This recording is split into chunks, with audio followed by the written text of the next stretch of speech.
I see that you've come here today for another video.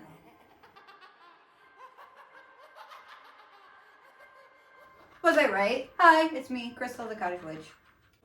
Did you ever notice that most ghosts seem to be from the Victorian age?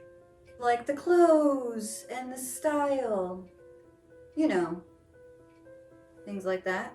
There seems to be a certain cutoff. And a lot of ghosts that people see are old-fashioned. Now, obviously, there's no set-in-stone answer to this. But for me, I personally wonder, is it because the people from this particular spot in time believed so heavily in it?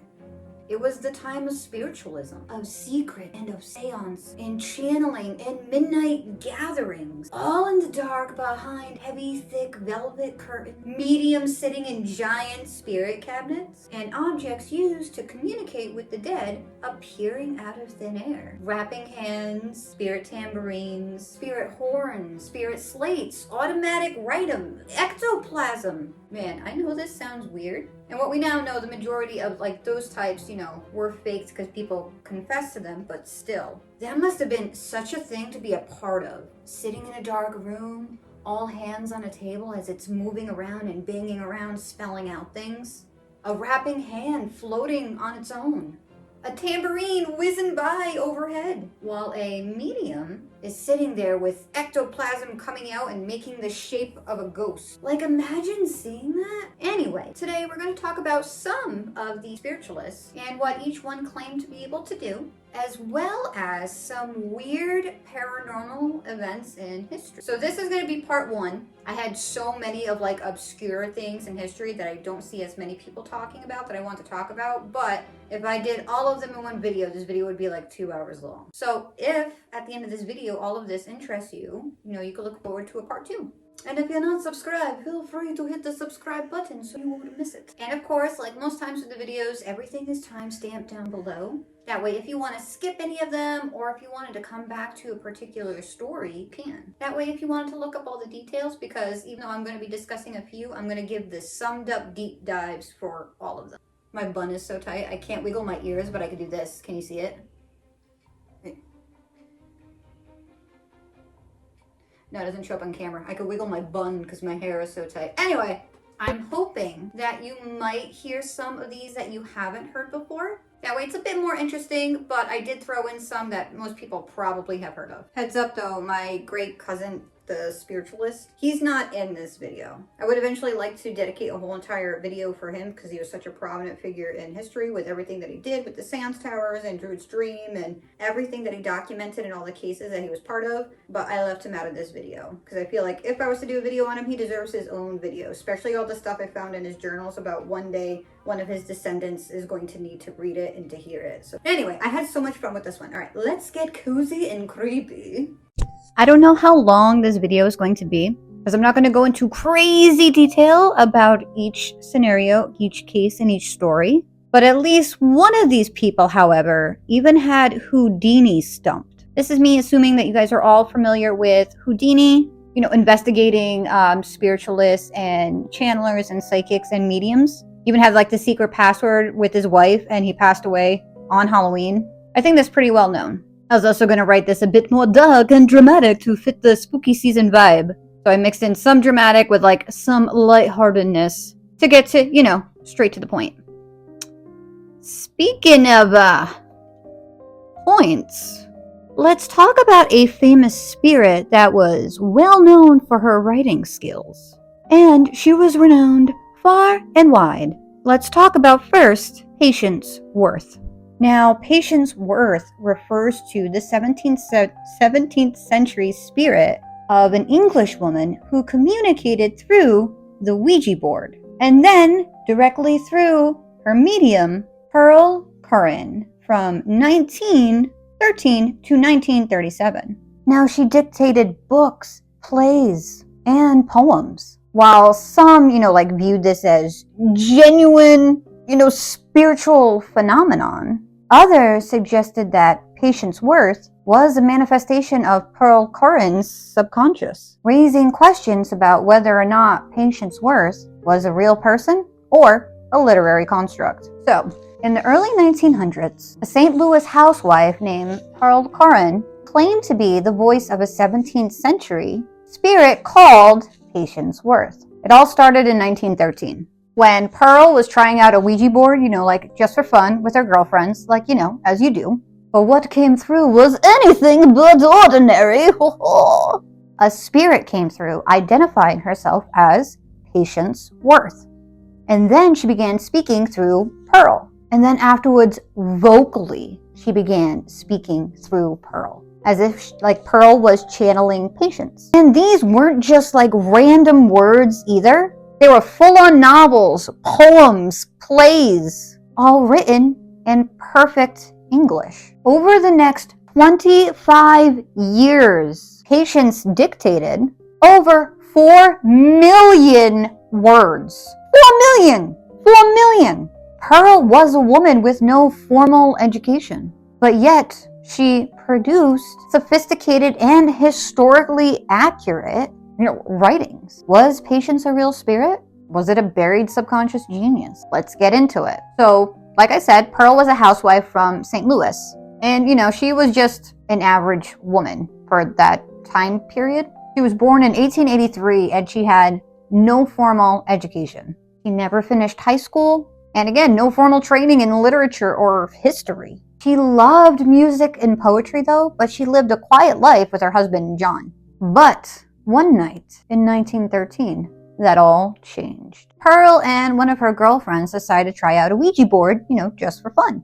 At first, it was just kind of garbled nonsense. Nothing made sense. Until one day, another time that they were using it, a presence came through. The spirit identified herself as Patience Worth. She was from 17th century England, who claimed that she had been, her words, murdered by heathens in the New World. But from that moment on, Pearl began constantly channeling Patience Worth. Sometimes, she would use the Ouija board, sometimes through automatic writing, and eventually just speaking the words as they came to her. Dang, what words they were! Patience didn't just share messages from the afterlife. She wrote entire novels, poems, parables and plays. One of, her most famous works, if you could have a channeled spirit having a famous piece of literature, but it was called The Sorry Tale.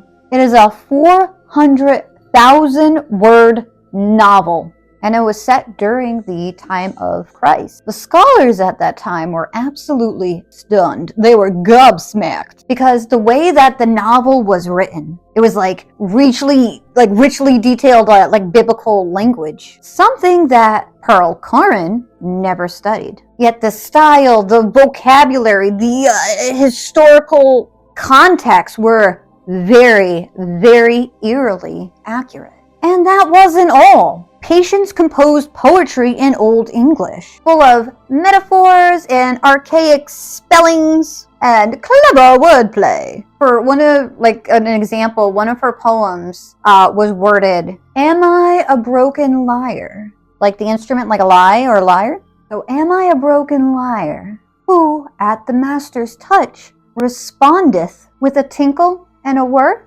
Or am I strung in full, and at his touch give forth the full chord? It's hauntingly beautiful, but also really kind of confusing. Because who was really writing this? As the story of Patience Worth spread, it was divided. It was a whole entire divided opinion. Some believe that Pearl truly really was channeling a long dead soul. Others thought it was a hoax or a psychological phenomenon. Psychologists, they did put out a theory that Pearl had a very rare form of dissociation, or maybe even a subconscious genius. Maybe she had absorbed forgotten books and long lost conversations, you know what I mean? From maybe her youth, and then she reassembled them as books, her fiction, without her even realizing it. But even this theory kind of struggles to explain the volume and the complexity of all of her works. Patience, produced over 4 million words. That is way more than most authors create in their lifetime. For example, I started writing a book in 2017, 2018, the young adult fiction about Fae folklore in the modern world. I mentioned it before in this channel, and obviously I've taken a long break from it, but I've written 81 pages, 17 chapters, which equals out to 53,182 words. I can't imagine having to write 3,947,818 more just to catch up to her. That's crazy! That's crazy! Just for like a reference, you know, like all the Harry Potter series, that in total just has a little bit over 1 million words. And she wrote 4 million. 4 million! And she wrote fast. Too fast. Now, Pearl often dictated entire passages without stopping, without editing, or even second guessing herself. Like when I write, I do that. I have not edited a single thing in the book that I wrote. I literally write it, close it when I'm done. Maybe I'll go back and read like a paragraph or two to see where I left off to get the flow back again. But I never have reread my story from the beginning. I've never gone back to it. But I at least maybe have to go back like a paragraph or two to figure out where I left off. But not her. She just kept going and going and going. Like, that's insane. That's so cool. Her husband and typists, like professional like typers, they could barely keep up with her. There was no outlines, no revisions, just streams of like vivid poetry. You know what I mean? It was like as if it was being dictated by another mind. So, who was Patience Worth? No historical records have ever confirmed her existence. No birth or death certificates, no written documents. She claimed to be from Dorsetshire, or is it Dorsetshire? If I'm mispronouncing it wrong, I'm so sorry. You know, England, but, you know, since she only gave like a few vague life details, that nothing could be historically verified. To some, she was a ghost. To others, she was a creative persona, or the voice of Pearl's unconscious. Maybe even like a form of automatic writing that went further than anyone ever expected. Well, Pearl Curran died in 1937, and with her, the voice of Patience Worth fell silent. But, you know, that mystery endures, you know what I mean? Can a person truly channel a spirit? Or is the human mind far more powerful and mysterious than we understand? Ghosts, genius, I don't know, something in between? Let me know what you think in the comments. You guys already know I'm a practicing witch, and I like spirit work, so. But I'm interested to see what you guys think on something like that. I wonder if you guys ever heard that one. If you guys heard that one, maybe you guys haven't heard any of the others that we're going to talk about, because there's still more. Hopefully, like, this is getting you excited. So, let's move on to the next topic. Have you ever heard the term cryptoamnesia? Cryptoamnesia is defined as like a forgotten memory that comes back without like someone recognizing it. So like this person has a forgotten memory that comes back. They had no idea that it was something that was even told to them or anything else like that. And then they think it's like something brand new. It's like a whole new original idea. That's how like a lot of accidental like plagiarisms happen. Ever wonder where it came from though? Well, the first time of it being like, you know, documented was having to do with this next spiritualist. Oh, and also aliens. He claimed to speak with the dead, travel to Mars, remember past lives as a Hindu princess, and even Marie Antoinette. This is Helen Smith. She's one of the most fascinating yet also controversial spirit mediums in history. So she was born in Geneva in 1861. Helen Smith was a French-speaking Swiss woman raised in like a middle-class Protestant family. Her real name was Catherine, I have to check my notes, hold on. Catherine Elise Mulger. So she worked as a shop clerk, but by night, she was something else entirely. But around the age of 30, Helen began attending spiritualist seances. She claimed that she could communicate with the dead, enter trance states, and channel, like, you know, foreign personalities. But things got a little bit weirder, and that's why this one makes her stand out over those other ones. During these trances, she began to speak in an unknown language, write strange symbols, and describe vivid visions of life on other planets, specifically Mars. Mars. Helene had claimed that Martians were communicating with her telepathically. She described their homes, their society, their transportation systems, and even wrote in what she called the Martian language. Here's an example of the so-called Martian script that she used to write in. It's so cool looking. You know what I mean? It looks like a mixture of like celestial as well as like a mixture of Theban, like rune writing. But it's intricate, it's beautiful, and completely indecipherable. She even offered translations, though many words did seem invented. You know, there was no consistent grammar or structure. But her visions didn't just stop at outer space. Helene was also very vividly able to describe past lives. One where she was a Hindu princess named Samandini, and another one where she was Marie Antoinette, you know, like the old Queen of France. In trance, she would speak Sanskrit phrases, describe life in 18th century France, and also cry out as if being led to the guillotine. But isn't it so weird? It's kind of funny how, like, so many people were so many important people in past lives. You know, it's kind of like, will the real Cleopatra please stand up? It's always something like that. Like, I don't know how many people could be so many historical important figures. I honestly feel like I fixed shoes. If I had a past life, I feel like I fixed shoes and I probably swept a lot. Felt like I would just like sweep stoops and just kind of like listen to people talk about crap. Like I would be nosy. That's what I would feel like. And I probably ate a lot of bread. But that's just me. I think if I had a past life, I don't think I was like a famous person. Because how much of life experience are you going to get if you were someone famous who had access to all these things and all these experiences compared to someone who's living through a tough time? Because then you wouldn't need to relive it again, right? I don't know. It's just weird to me how everyone is always someone famous. Weird, right? Am I the only one who noticed that? Anyway.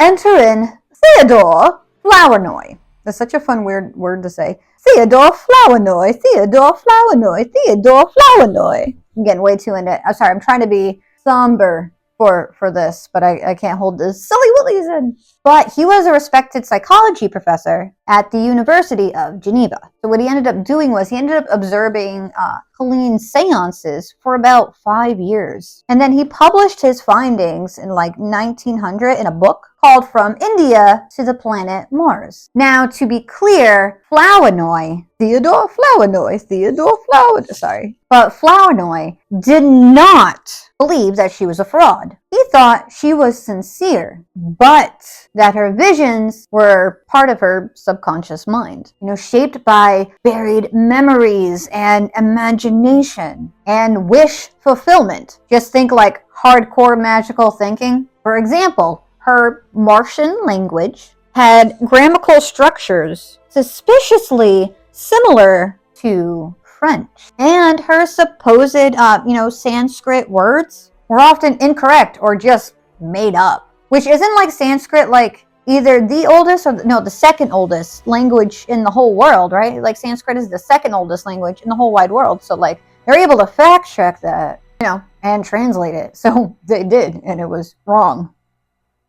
But anyway, they did that to her, and that's how they found out that she was factually incorrect, compared to the first story with Patience Worth.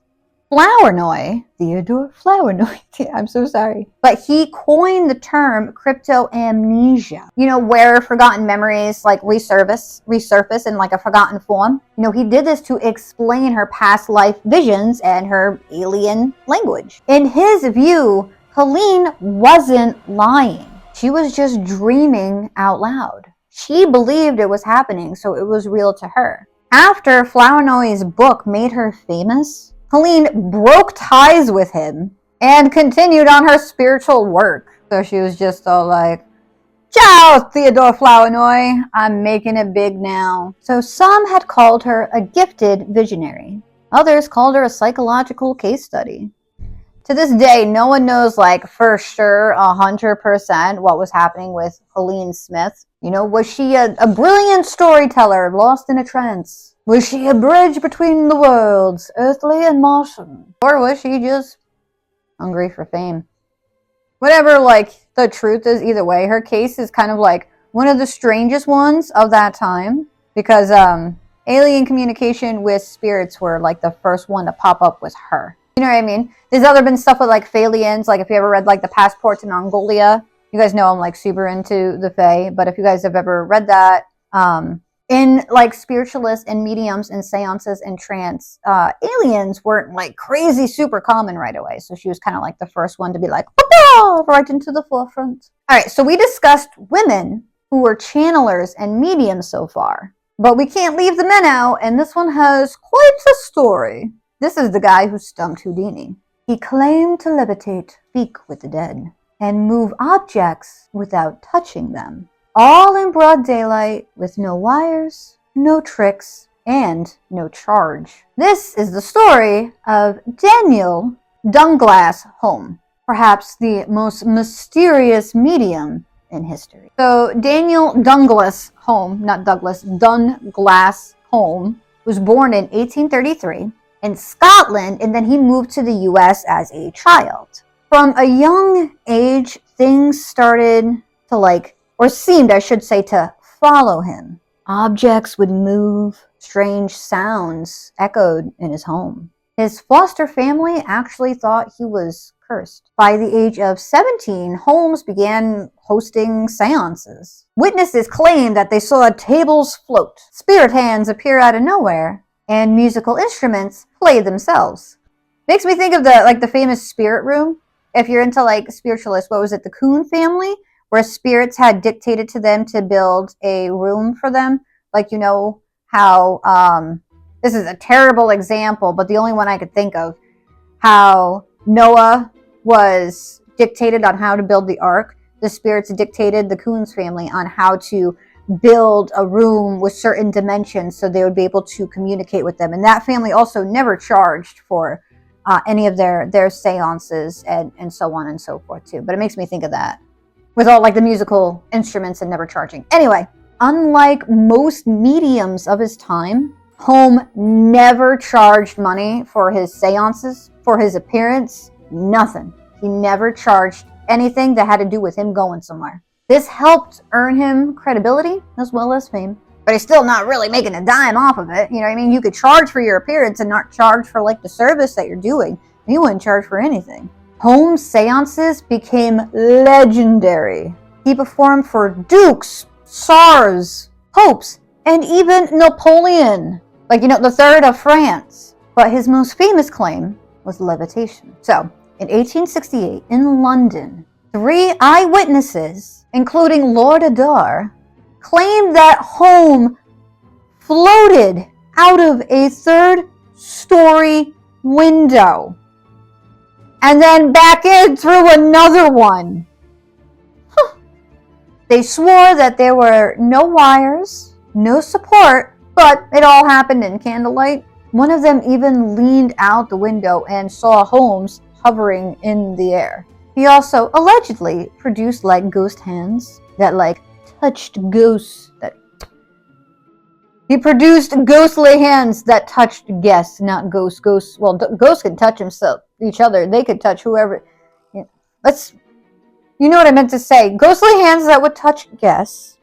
Glowing orbs of light. And even elongated his body in front of witnesses. I don't know what that means. Just kind of stretched out. That would be kind of handy. I used to try and cheat and wear my big platform demonias to get on amusement park rides because I wish I was friends with him. I could have gone on to the Pharaoh's Fury ride more often.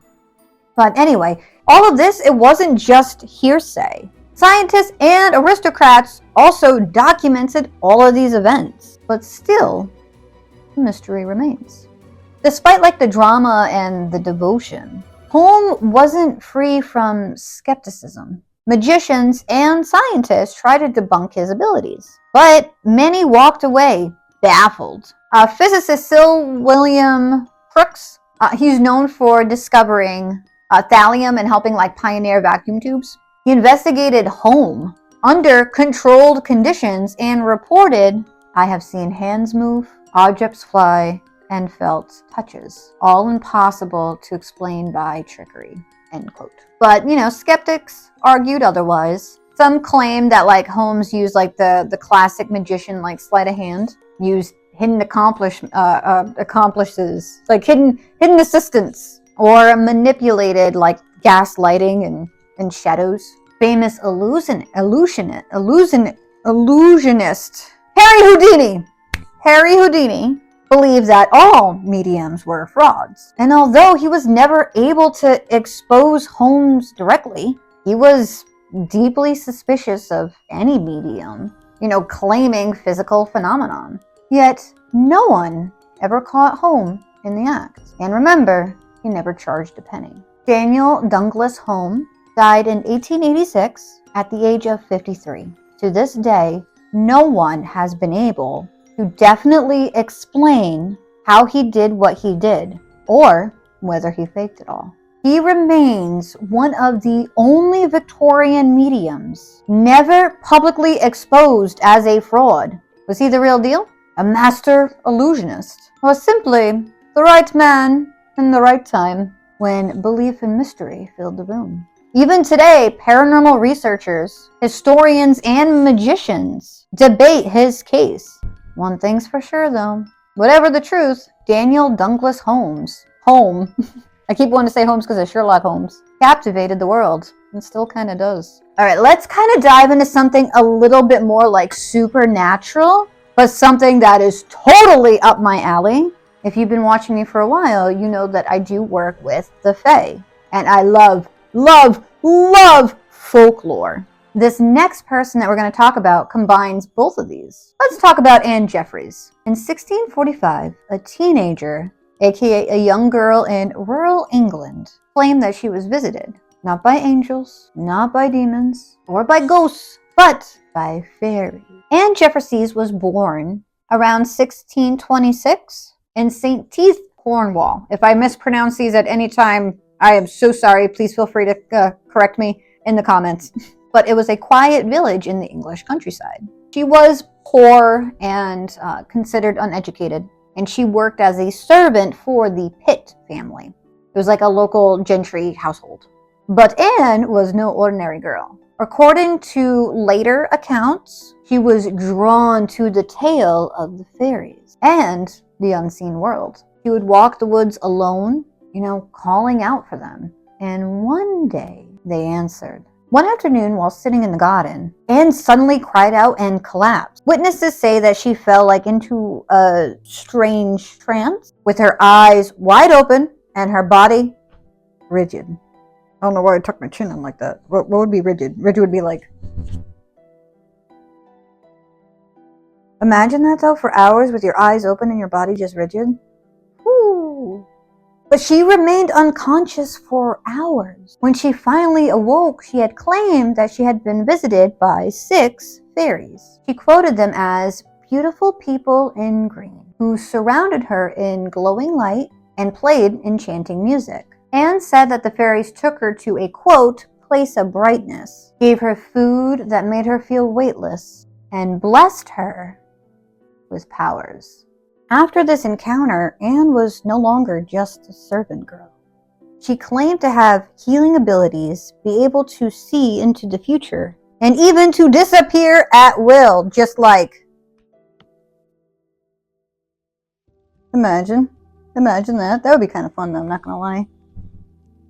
Word of Anne's ability spread fast. Villagers came to her for healing and advice. They said that she could tell them things about themselves that she possibly could not know, or impossibly knew. You know what I mean? She would say stuff that she would have no way of knowing. And there was also claims that she was able to cure the sick just by touching them. It makes me think of stigmatas.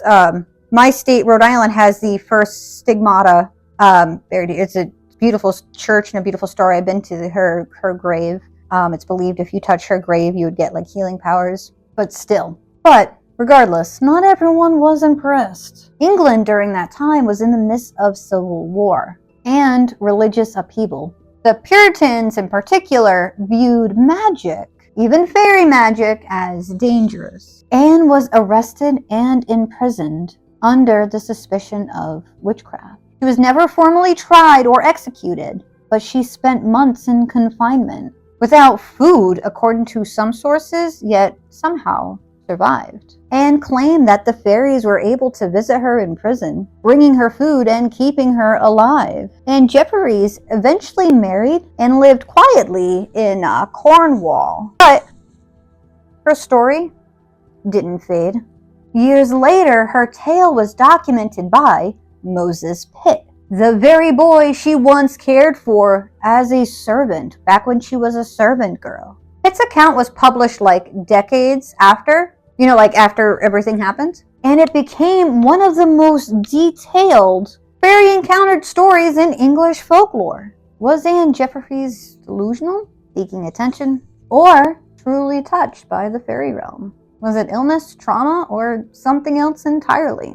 Today, some historians believe that her experience was the result of a seizure or a dissociative episode. Others believe that she tapped into a deeper cultural mythology, a kind of shared visions from centuries of fairy belief. Whatever the truth, Anne Jefferies remains one of the most compelling figures in English folklore. A poor servant girl whose life was changed forever by visitors that no one else could see. Do you believe in fairies?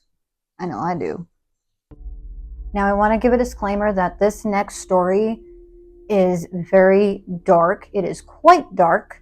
If you want to skip it, feel free. Like I said, everything is timestamped down below. I'm going to put in the time right now you can skip to, but we're going to be getting into the shape-shifting butcher. So if that name kind of has you feeling a little bit like, oh, don't feel bad if you need to skip. You can skip until, again, this time right here. In the 1500s, a man roamed the Holy Roman Empire, leaving terror in his wake. A thief, a murderer, and, according to legend, something far more terrifying.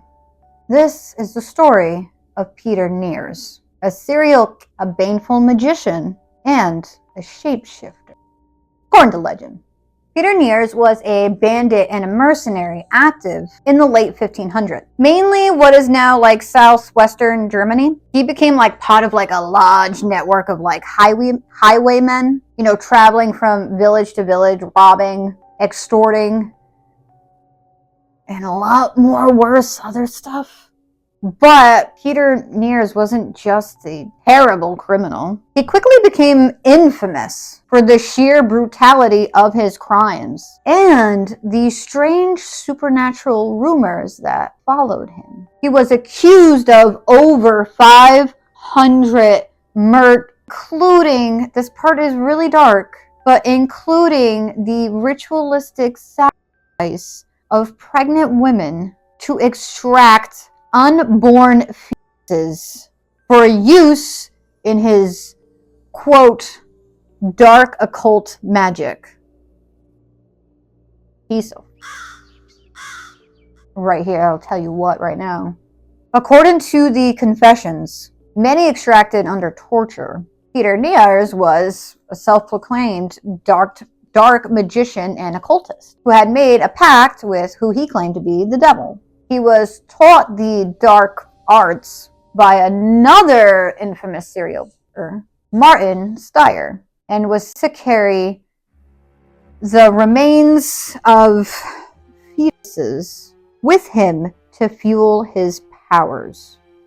The most chilling claim, he was a shapeshifter, capable of turning into animals to escape capture. Eyewitnesses had claimed that he had taken the form of a cat, a goat, and even a dog when being pursued by authorities. And he was historically elusive. Despite being wanted across multiple territories, Nier evaded capture for years. Some believe that his magical abilities made him invisible or allowed him to slip through locked doors. His story spread through popular broadsheets. That's like the 16th century version of tabloids, like the tabloid newspapers. Side note, I really miss Weekly World News. I was obsessed with Bat Boy as a girl.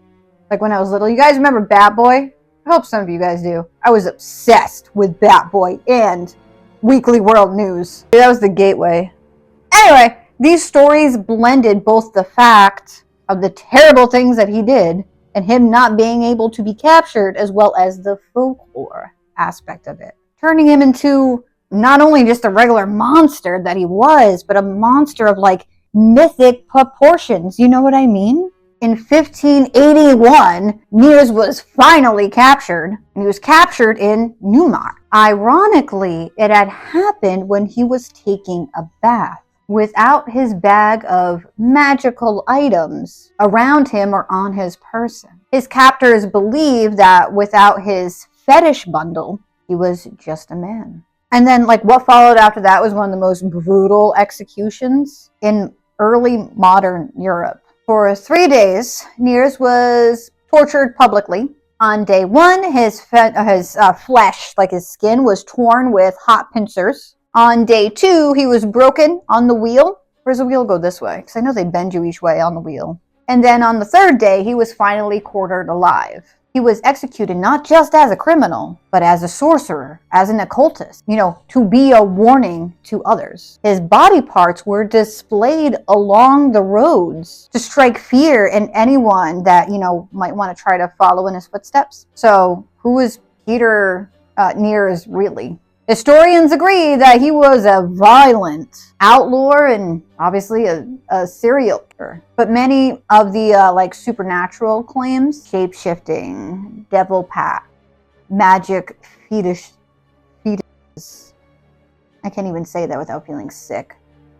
They have been exaggerated by folklore or invented, but maybe only slightly, because there does seem to be evidence of the last thing being carried in fetish bundles by him.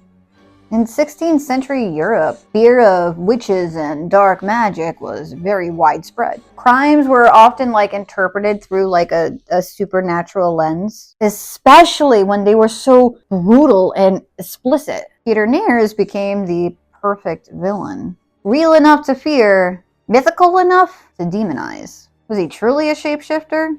Or a man made into a monster by legend? Either way, the name Peter Niers still kind of freaks people out who read in depth about his story, not only with what he did, but all the supernatural claims around him. I just think he's a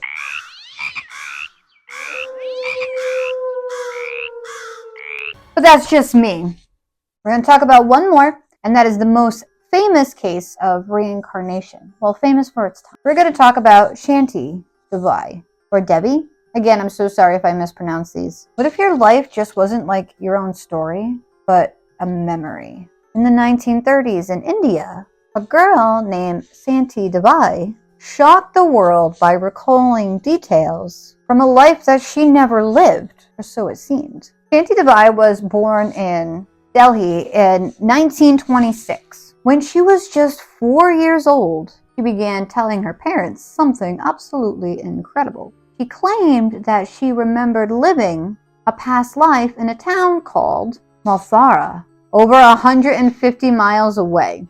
Not only that, she gave her past life's name, Lungdi Devi, spoke of her husband, her children, and even the details of her death during childbirth. Her parents were obviously confused and worried, but Shanti's memories were so vivid and constant that they decided to investigate. Word of Shanti's claim reached the public and even the Indian government. A committee was formed to verify her story, including government officials and social workers. At just 8 years old at this point, Shanti was taken to Mathura to meet people from her alleged past life. Remarkably, she identified her former husband, neighbors, and specific landmarks she was talking about that no one had told her about. She started this at 4 years old, talking about a town that was 150 miles away from her. She described events with astonishing accuracy, like including personal details of Shanti Devi's death and her life. Her past life husband was convinced by her knowledge because there was no way that she would be able to know this information. And through their interactions, that had been so surreal though, you know? Shanti Devi's case has become one of the most compelling evidence of reincarnation, a belief that's held by millions. While, skeptics argue psychological explanations or coincidences, like Dr. Ian Stevenson, have documented thousands of similar cases worldwide where young children recall past life with verifiable details. I'm sure you've heard a lot of different stories about this. There are so many. Shanti grew up and lived a relatively normal life, but her story continued to inspire believers and skeptics alike. How amazing are those types of stories? We're about halfway through the list, so I'm going to end it right here. Because like I said, there was a lot of cases that I wanted to talk about. But yeah, we're going to leave it here for 2, and there is going to be a part 2 eventually. I'll leave it here for today, and there is going to be a part 2 eventually if this interests you, or if you kind of liked hearing about obscure, weird, supernatural, weird things. I know this is primarily a witchcraft-based channel, but I also do paranormal because I'm a paranormal investigator, so I like to do the spooky in with everything. Anyway, I hope you're having a wonderful day, evening, night, energy, space, no matter what time of day it may be when you are watching this. And I really, truly hope that good things happen to you. Bye!